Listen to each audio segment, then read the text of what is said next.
আজকে আমরা তৈরি করব লাউয়ের ছেচকি, লাউ ছেচকি। তো চলো একটুখানি কেটে নাও। আই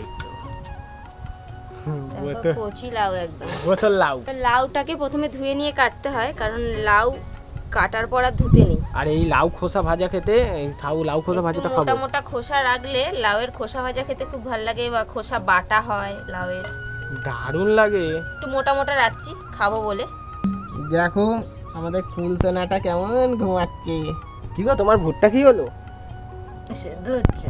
লাউটা কাটা হয়ে গেছে, আর কাটার পর কিন্তু আমি আর ধুইনি, আগেই ধুয়ে কেটেছিলাম। এবার কড়াইতে দিয়ে দেবো সরষের তেল। এখানে নিয়ে নিয়েছি বড়ি, বড়িগুলো আগে ভেজে নেব। বড়ি ভাজা হয়ে গেছে, তুলে নেব। এবার দিয়ে দেবো শুকনো লঙ্কা, তেজপাতা আর গোটা জিরে, আদা কাঁচা লঙ্কার বাটা দিয়ে দেবো। দিয়ে দেবো হলুদ গুঁড়ো, অল্প একটু জিরের গুঁড়ো। এবার মশলাটা একটু ভেজে নেব। এবার দিয়ে দেবো লাউগুলো। মশলার সাথে লাউটাকে ভালো করে একটুখানি নেড়ে চেড়ে কষিয়ে নেব।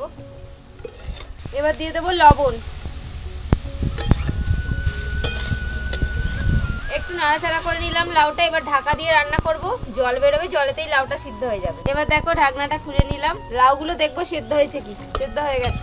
এবার লাউয়ের তরকারি একটু মিষ্টি মিষ্টি খেতে হয়, তার জন্য একটু চিনি দিয়ে দিলাম। আর ভেজে রাখা বড়িগুলোর মধ্যে অল্প একটু দিয়ে দেবো, কিছুটা ভাজা খাওয়া হবে। আর দিয়ে দিলাম ধনেপাতার কুচো, সেরা কাঁচা লঙ্কা। ও সুস্বাদু রান্না করছো তুমি।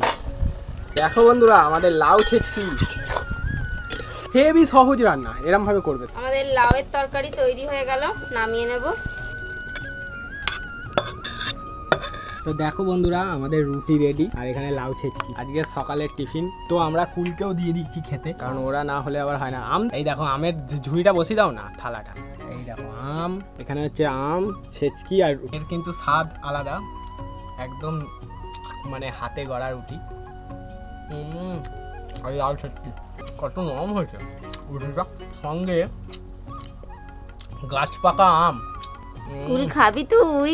পেঁপের মতন, মানে একটা আঁশ নেই আর একটু টক নেই, পুরো মিচিরি এরকম আম। কাঠের জালে রান্না, কাঠের জালে। আমাদের বৌদি খাচ্ছে, দেখো কিরকম ভাবে। আমার লাউ ছেচকি খেতে খুব ভালো লাগে, লাউয়ের তরকারিটা দিয়ে। ওই জন্য তো আমি লাউ কিনে আনি। দারুণ হয়েছে, দেখো আমি শেষ করে দিয়েছি। দাও দেখো। তো আমরা একদম সিম্পল ভাবে লাউ ছেচকি করলাম, তার সাথে গরম গরম রুটি, আম। তো সকালে জলখাবার হয়ে গেল। তোমরা এভাবে বাড়িতে তৈরি করো। কেমন লাগলো আজকের রেসিপি কমেন্ট করে জানাও।